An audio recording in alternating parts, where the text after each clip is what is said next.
Assalamualaikum warahmatullahi wabarakatuh. Salam jumpa di channel Bujana.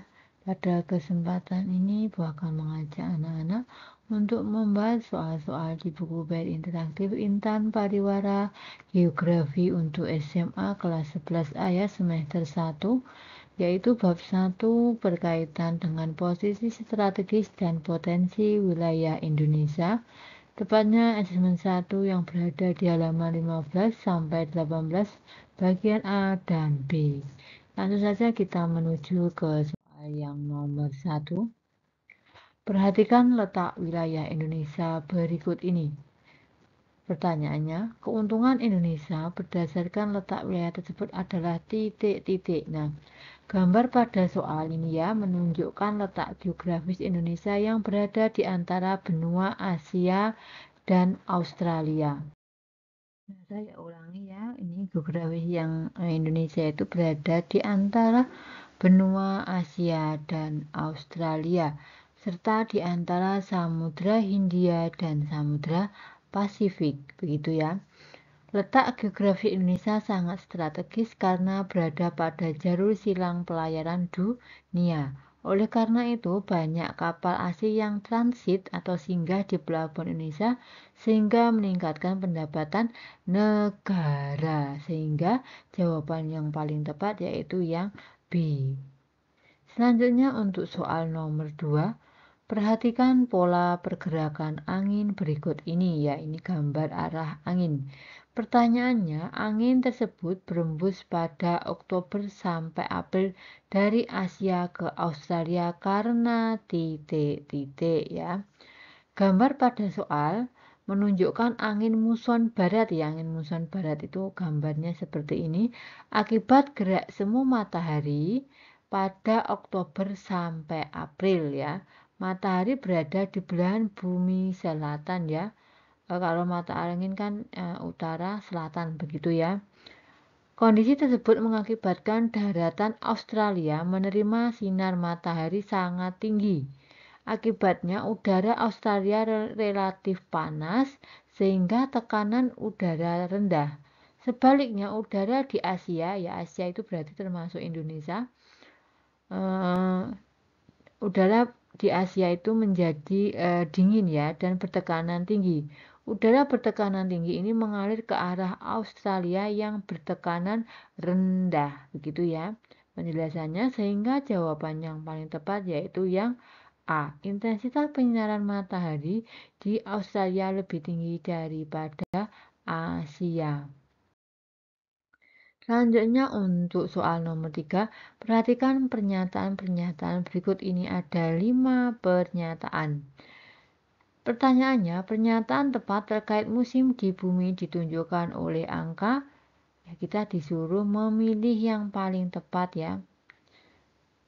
Musim di bumi itu dipengaruhi oleh revolusi bumi, yaitu gerak bumi mengelilingi matahari. Berikut ini ya, musim di bumi itu ya pada tanggal 22 Desember sampai 21 Maret belahan bumi utara mengalami musim dingin dan belahan bumi selatan mengalami musim panas. Nah, ini berarti yang nomor 1 itu benar ya. Selanjutnya ya keterangannya pada 21 Maret sampai 21 Juni belahan bumi utara mengalami musim semi dan belahan bumi selatan mengalami musim gugur. Selanjutnya pada 21 Juni sampai 23 September ini ya, belahan bumi utara mengalami musim panas ya dan belahan bumi selatan mengalami musim dingin. Selanjutnya pada 23 September sampai 22 Desember belahan bumi utara mengalami musim gugur dan belahan bumi selatan mengalami musim panas, musim semi. Maaf, berarti yang betul itu yang nomor 1 ini benar betul. Terus nomor 3 ya, 3 itu betul. Terus nomor 5 ini juga betul, sehingga jawaban yang paling tepat yaitu yang C. 135. Selanjutnya untuk soal nomor 4 ya. Soal nomor 4. Dampak perubahan iklim menjadi ancaman serius bagi nelayan dan masyarakat pesisir. Ancaman tersebut ditandai dengan berbagai bencana alam seperti cuaca buruk dan gelombang tinggi. Saat cuaca buruk, nelayan menghentikan kegiatan mencari ikan di laut. Dampak yang dimaksud adalah titik-titik ya. Nelayan dan masyarakat pesisir mengandalkan laut sebagai sumber perekonomian bagi kehidupan ya, karena tinggal di daerah pesisir. Nelayan dan masyarakat pesisir akan merasakan dampak perubahan iklim yang berpengaruh langsung terhadap sumber mata pencaharian utamanya. Saat cuaca buruk ya, otomatis nelayan tidak melaut karena tingginya resiko pelayaran. Akibatnya produktivitas penangkapan ikan ya menurun sehingga mempengaruhi kondisi perekonomian nelayan dan masyarakat pesisir. Sehingga jawaban yang paling tepat yaitu yang C, menurunnya kondisi perekonomian masyarakat pesisir. Selanjutnya untuk soal nomor 5. Tingkat kesuburan tanah di Indonesia tinggi, khususnya di sekitar gunung api. Unsur hara terdapat pada tanah vulkanis yang telah berkembang. Pemanfaatan kondisi alam tersebut dapat dilakukan melalui titik-titik. Ya, gejala kegunung apian atau vulkanisme berpengaruh bagi kehidupan masyarakat ya. Material yang dikeluarkan gunung api berupa material piroklastik menyebabkan pembentukan tanah vulkanik ya. Tanah vulkanik relatif subur sehingga dapat dimanfaatkan masyarakat untuk kegiatan di bidang agraris ya. Agraris itu pertanian. Kegiatan pertanian tersebut menghasilkan bahan pangan yang dibutuhkan masyarakat. Sementara itu pemandian air panas merupakan pemanfaatan gejala pasca vulkanisme. Pasca berarti setelah. Kegiatan wisata alam memanfaatkan lahan gunung api yang indah ya, atau pemandangan gunung api yang indah, sehingga jawaban yang paling tepat yaitu yang C, aktivitas pertanian menghasilkan bahan pangan.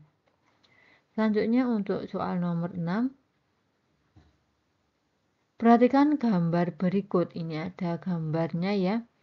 Pertanyaannya, faktor penyebab terbentuknya gunung api di wilayah pada peta adalah ya.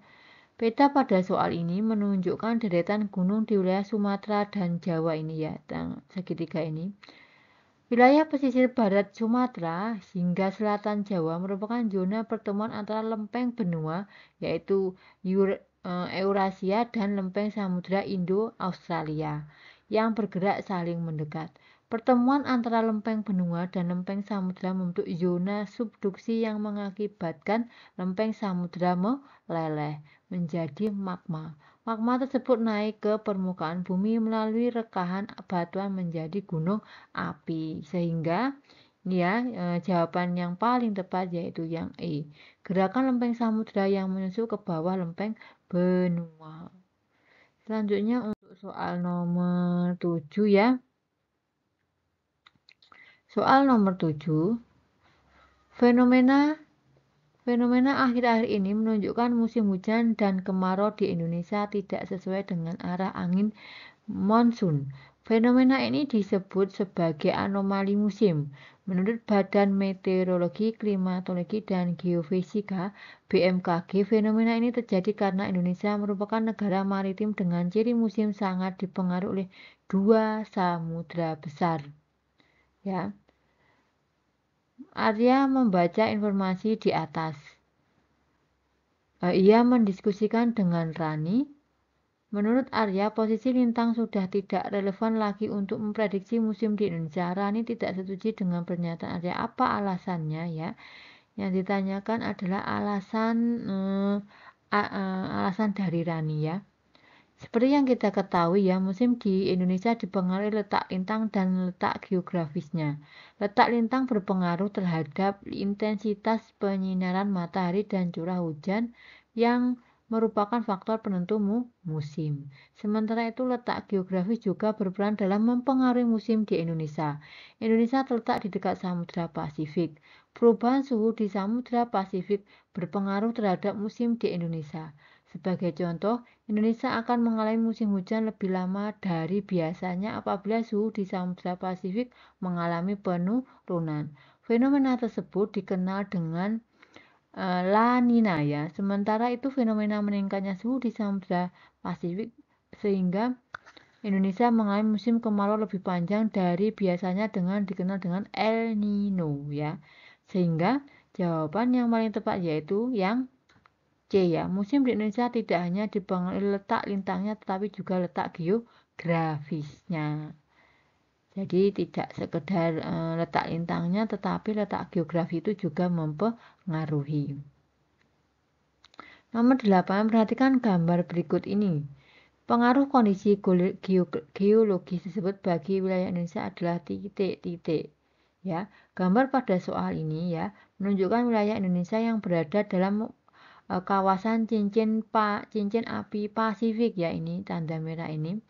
Cincin api Pasifik merupakan rangkaian pegunungan yang berbentuk seperti tapal kuda ya. Ini kan bentuknya seperti tapal kuda dan terdiri atas 425 gunung api aktif dan tidur. Kawasan cincin api Pasifik memanjang dari pegunungan Andes yaitu terletak di Amerika Selatan, pegunungan Rocky ya Amerika Utara, terus kepulauan Jepang ya, Filipina, Indonesia, dan Selandia Baru. Akibatnya wilayah di kawasan cincin api Pasifik rawan bencana erupsi gunung api ya atau gunung meletus. Jadi di daerah yang bertanda merah ini rawan sekali bencana erupsi gunung api. Sehingga jawaban yang paling tepat yaitu yang A. Tingkat kerawanan bencana erupsi gunung api relatif tinggi. Selanjutnya untuk soal nomor 9 ya. Perhatikan ilustrasi berikut ini ya. Potensi Indonesia sebagai poros maritim dunia dapat dimanfaatkan negara tetangga yaitu Singapura, Malaysia, dan Thailand. Sebanyak 90% kapal perdagangan internasional melintas perairan Indonesia, yaitu 80% di Selat Malaka dan 100% lainnya melintas Selat Makassar. Di Selat Malaka, lebih dari 100.000 kapal melintas dan mengangkut 90 juta teus kontainer per tahun. Singapura dan Malaysia mampu menyerap sebesar 40 juta teus, Thailand sebesar 10 juta teus, sedangkan Indonesia tidak lebih dari 1 juta teus. Solusi untuk masalah di atas adalah titik-titik ya. Dari masalah di atas ya, berdasarkan informasi pada soal diketahui Indonesia kurang mampu menyerap keuntungan dari lalu lintas perdagangan internasional di perairan Selat Malaka ya, terbukti dengan hanya tidak lebih dari 1 juta ini. Terlihat dari kemampuan Indonesia yang hanya menyerap 1 juta teus kontainer dalam perdagangan internasional. Masalah tersebut disebabkan kurang memadainya fasilitas pelabuhan untuk mendukung perdagangan internasional. Kapal asing yang melintasi perairan Selat Malaka akan berlabuh di pelabuhan Singapura ya, yang fasilitasnya memadai ya karena Singapura itu maju sekali ya. Pembangunan pelabuhan bongkar muat kontainer diperlukan untuk mengoptimalkan potensi perairan di Selat Malaka ya, sehingga jawaban yang paling tepat yaitu yang C. Membangun pelabuhan dengan fasilitas bongkar muat kontainer memadai di Selat Malaka, yaitu yang harus dilakukan oleh Indonesia. Selanjutnya untuk soal nomor 10, pantai di selatan Yogyakarta hingga Jawa Timur rata-rata dibatasi oleh pegunungan kars berlereng curam. Faktor geologis yang mendorong terbentuknya bentang alam tersebut adalah titik-titik ya. Seperti yang kita ketahui ya, pegunungan belerang curam di pesisir selatan Yogyakarta hingga Jawa Timur merupakan hasil patahan lempeng samudra yang mengalami pengangkatan. Batuan kars menjadi bukti bahwa pegunungan tersebut berasal dari dasar laut yang telah mengalami patahan dan pengangkatan. Batuan kars terbentuk dari terumbu karang di dasar laut purba ya, sehingga jawaban yang tepat yaitu yang E, patahan kerak samudra yang mengalami pengangkatan. Selanjutnya untuk soal yang B ya. Indonesia memiliki ragam jenis vegetasi yang bervariasi. Jelaskan keterkaitan posisi geografis Indonesia dengan kondisi tersebut. Jawab, Posisi geografis Indonesia pada 6 derajat LU sampai 11 derajat LS dan 95 derajat BT sampai 141 derajat BT menyebabkan Indonesia memiliki iklim tropis. Kondisi alam ini menyebabkan penyinaran matahari berlangsung sepanjang tahun di Indonesia. Penyinaran matahari yang cukup sangat diperlukan untuk perkembangan tanaman. Banyak jenis vegetasi yang berkembang di wilayah Indonesia. Untuk nomor 2, jelaskan keuntungan yang diperoleh Indonesia dalam bidang sosial budaya berdasarkan letak geografisnya. Jawab. Letak geografis Indonesia berada pada posisi silang lalu lintas dunia sehingga banyak kapal asing yang singgah. Akibatnya terjadi akulturasi dan asimilasi antara kebudayaan lokal dengan kebudayaan asing. Akulturasi dan asimilasi budaya menjadikan kebudayaan di Indonesia makin beragam. Untuk nomor 3, pada Mei sampai September bertiup angin monsun timur. Bagaimana pengaruh angin tersebut terhadap musim di Indonesia? Jawab. Pada Mei-September, matahari berada di belahan bumi utara. Asia menjadi panas dan Australia menjadi dingin. Udara mengalir dari Australia menuju Asia. Inilah angin monsun timur. Angin ini bersifat kering karena berasal dari gurun Australia. Pada saat itu, Indonesia mengalami musim kemarau. Nomor 4. Kalimantan merupakan salah satu pulau di Indonesia yang tidak memiliki gunung api. Jelaskan pengaruh letak geologis Indonesia terhadap kondisi tersebut. Jawab. Letak geologis Indonesia berada pada pertemuan 3 lempeng tektonik yaitu aktif bergerak, yaitu lempeng Eurasia, lempeng Indo-Australia, dan Pasifik. Gerakan lempeng-lempeng tersebut membentuk gunung api di daerah pertemuan antar lempeng.